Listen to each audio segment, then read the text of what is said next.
আসসালামু আলাইকুম রহমতুল্লাহ। Welcome to চয়নকবির.মেসেজ।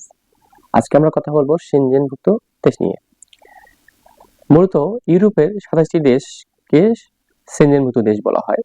এর মধ্যে Denmark, Sweden, Luxembourg, Germany, France ও অন্যান্য দেশগুলো রয়েছে। এই দেশগুলোর লিডিং কান্ট্রি এগুলো আর কি। সেনজেনভুক্ত দেশ কি, কেন, কিভাবে, আজকে আমি এই বিষয়গুলো নিয়ে আলোচনা করবো একটু। এবং যারা ইউরোপে যেতে চান তাদের জন্য খুবই গুরুত্বপূর্ণ।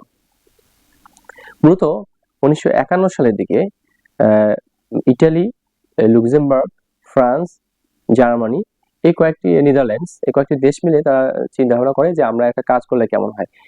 ওরা কয়লা ভিত্তিক তাদের অর্থনীতি ছিল। কয়লা এবং ইস্পাতের যে ব্যবসা ছিল, তারা এটাকে ফ্রি টেরিফ করার চেষ্টা করলো, যেন এক দেশ থেকে আরেক দেশে ফ্রিলি মুভ করতে পারে। তাহলে সবাই উইন উইন একটা সিচুয়েশনে থাকবে। সেজন্য তারা এই সিদ্ধান্ত গ্রহণ করলো। এটা গ্রহণ করতে গিয়ে দেখলো যে শুধু আমরা কয়লা এবং ইস্পাত নিয়ে কেন কাজ করবো, আমরা আরো কিছু বিষয় নিয়ে কাজ করি, যাতে করে আমাদের অর্থনীতি আরো ডেভেলপ হয়। এটা নিয়ে আলোচনা করতে করতে তারা অন্যান্য বিষয়গুলো নিয়ে তারা ফ্রি মুভমেন্ট করলো। তারপর দেখলো যে না, ডেভেলপমেন্ট ভালোই হচ্ছে, সবাই এটা ডেভেলপমেন্টে যুক্ত হচ্ছে। এর ধারাবাহিকতায় 1985 সালের 14 জুন এরা লুক্সেমবার্গের সেনজেন নামক একটি শহরে একটা নীতি নির্ধারণীতে পৌঁছায় যে তারা তাদের দেশের নাগরিকদেরকে, যাদের যে দেশের নাগরিক হোক না কেন, ইউরোপের ওই সমস্ত দেশ যারা সেনজেনে উপস্থিত হয়ে চুক্তিতে আবদ্ধ হলো যে আমাদের নাগরিকরা ফ্রিলি মুভ করবে, ফ্রি মুভমেন্ট থাকবে, তাদের পাসপোর্ট, তাদের ভিসা লাগবে না, অর্থাৎ ওদের ভিসা তারা এই দেশগুলোতে মুভ করতে পারবে। এই দেশে এই যে চুক্তিগুলো, যে সেনজেন নামক লুক্সেমবার্গের যে জায়গাটিতে হলো, শহরটিতে হলো, সেই সেনজেনের নাম অনুযায়ী এই চুক্তির নাম দেওয়া হয় সেনজেন এগ্রিমেন্ট। আর এই এগ্রিমেন্টে যারাই সিগনেচার করেছে তারাই সেনজেনভুক্ত দেশ। এর মধ্যে আমি আগেই বলছি 27টি দেশ রয়েছে। এই 27টি দেশ ইউরোপের অন্যতম ধনী রাষ্ট্র। তাদের নাগরিকরা, যে কেউ যদি জার্মানির নাগরিক হয়, সে ইটালিতে গিয়ে কাজ করতে পারবে, 6 মাস একটানা থাকতে পারবে, কাজ করতে পারবে। এখন এটা এই মেয়াদটা আরো নাকি তারা বাড়িয়ে দিয়েছে।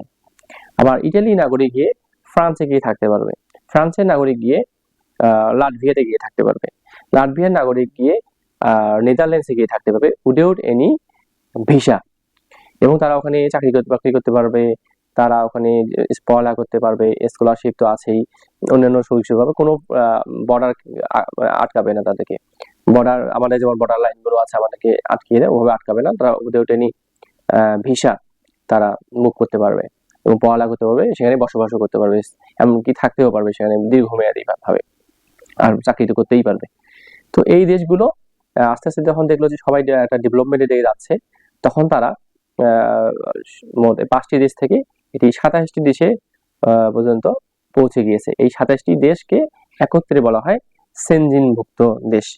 এই দেশগুলোর নাগরিক যেই হবে, যেই সিটিজেনশিপ পাবে, যদি কোনো বাংলাদেশি নাগরিকও সেনজেনভুক্ত দেশে যায় এবং সে দেশের নাগরিকত্ব পেয়ে যায় কোনোভাবে, তাহলে জার্মানি দেশে যে অবস্থান করে সে চাইলে এই 27টি দেশের যে কোনো দেশে গিয়ে থাকতেই পারবে, চাকরি বাকরি করতে পারবে।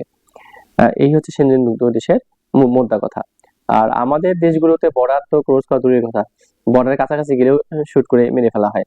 কারণ আমাদের অসুস্থতা আছে, আমাদের কিছু চলাফেরার সমস্যা আছে, আর গভর্নমেন্ট ইস্যু তো রয়েছে, মানে একটা শত্রুভাবপূর্ণ অবস্থা হওয়ার কারণে আমরা বর্ডার ক্রস করতে পারি না, পাওয়ার কথাও না।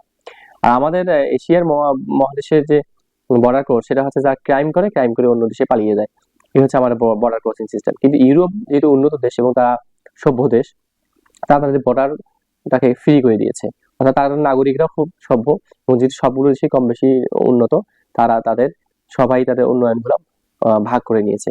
ফলে সেনজেনভুক্ত দেশগুলোতে, ইউরোপের যে সেনজেনভুক্ত দেশ রয়েছে 27টি, সেই দেশগুলোতে সবাই যেতে চায় এবং থাকতে চায়, কারণ তার উন্নত জীবন পাওয়া সম্ভব এবং তাদের লাইফের একটা নিরাপত্তা রয়েছে। অর্থনৈতিক নিরাপত্তা বলেন, স্বাস্থ্যগত নিরাপত্তা, এমনকি চলাফেরার নিরাপত্তা রয়েছে, যেটা আমাদের দেশগুলো থার্ড ওয়ার্ল্ডে আমরা এটা পাই না, পাওয়ার কথাও না।